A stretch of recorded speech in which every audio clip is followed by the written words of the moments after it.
Hi hello friends, ஹஸ்பண்டுக்கு dinner back பண்ணலாமா? எனக்கு நிறைய வேலை இருக்குது. அதுவும் இந்த சோஃபாவில் பார்த்தா அவ்வளோ துணி கிடக்கு, நான் அதை மடிக்கணும்.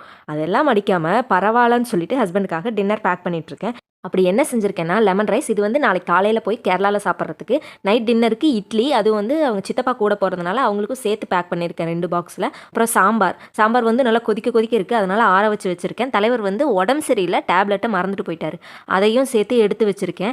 எல்லா திங்ஸையும் அரேஞ்ச் பண்ணி வச்சுட்டேன். நடுவில் கொஞ்சம் ஆம்பளை வாய்ஸ் வந்துட்டு போகும், காரணம் கொஞ்சம் சளி பிடிச்சிருக்கு, அதனால தான். அப்புறம் வெளியே வந்து பார்த்தா இந்த ஸ்கை வந்து என் கூட போட்டி போட்டுட்ருக்கு. நீ என்னைய மீறி போயிடுவியான்னு அந்த அளவுக்கு மழை ஏறிட்டு நிற்குது. இங்கே வீட்டுக்குள்ளே வந்தால் சட்னிக்கு வதக்கி வச்சுருக்கேன், கரண்ட் இல்லை. இப்படியெல்லாம் எனக்கு சோதனை வருது பார்த்தீங்களா?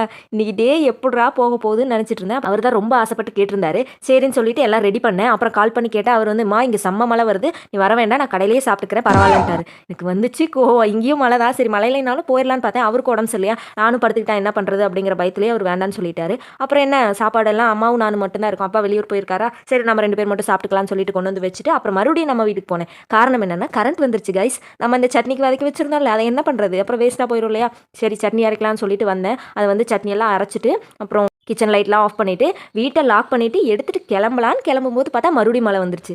சத்திய சோதனடா அப்படின்ட்டு மறுபடியும் சரி போ அப்படின்னு எடுத்துகிட்டு ஒரே ஓட்டம் தான். மழை ஸ்பீடாக வரதுக்குள்ளே நனையாமல் ஓடிடணும்னு சொல்லிட்டு வேகமாக ஓடி வந்துட்டேன். அது அந்த சட்னி குண்டாலாம் பறக்காமல் இருந்த வரைக்கும் சந்தோஷம். அப்புறம் வீட்டுக்கு வந்துட்டு கொஞ்ச நேரம் வீட்டுக்குள்ளே உட்காந்துருந்துட்டு, இந்த டைம்க்கெல்லாம் நான் சாப்பிடவே மாட்டேன். சரி என்ன பண்ணுறது, போர் அடிக்குதுன்னு சொல்லிட்டு சாப்பிட்டு, மொபைல் யூஸ் பண்ணாலும் எங்கள் அம்மா திட்டுறாங்க, இடி இடிக்குது மொபைல் யூஸ் பண்ணாதன்னு. சரின்னு சாப்பிட்டு மறுபடியும் வெளியே வந்து பார்த்தா மழை கண்டினியூ ஆகிட்டே தான் இருக்குது, வேறு வழியே இல்லை. அப்புறம் என்ன பண்ணுறது, எனக்கும் போர் அடிச்சுது. ஒர்க்கில் நான் ஆஃப்டர்நூனே கம்ப்ளீட் பண்ணிட்டேன்னா, அதனால் எனக்கு ஒரு மாதிரி போரிங்காக இருந்துச்சு. சரி தூங்கலான்னு சொல்லிட்டு 8:45 பெட்டை அரேஞ்ச் பண்ண ஆரம்பிச்சிட்டேன். இங்கே அரேஞ்ச் பண்ண ஆரம்பிக்கும் போது பார்த்தா எனக்கு எங்கடா தூங்குறது அப்படின்னு ஆயிடுச்சு. ஏன்னா தூக்கமே வரல. அப்பா இருந்திருந்தா கூட பரவாயில்ல, எனக்கு இன்றைக்கி டேவே ஒரு மாதிரி எம்டியாக போச்சு. ஹஸ்பண்ட் வீட்டில் இல்லையா, அவர் இருந்திருந்தால் அப்பா இல்லைங்கிற அந்த இது ஓரளவுக்கு இருந்திருக்காது.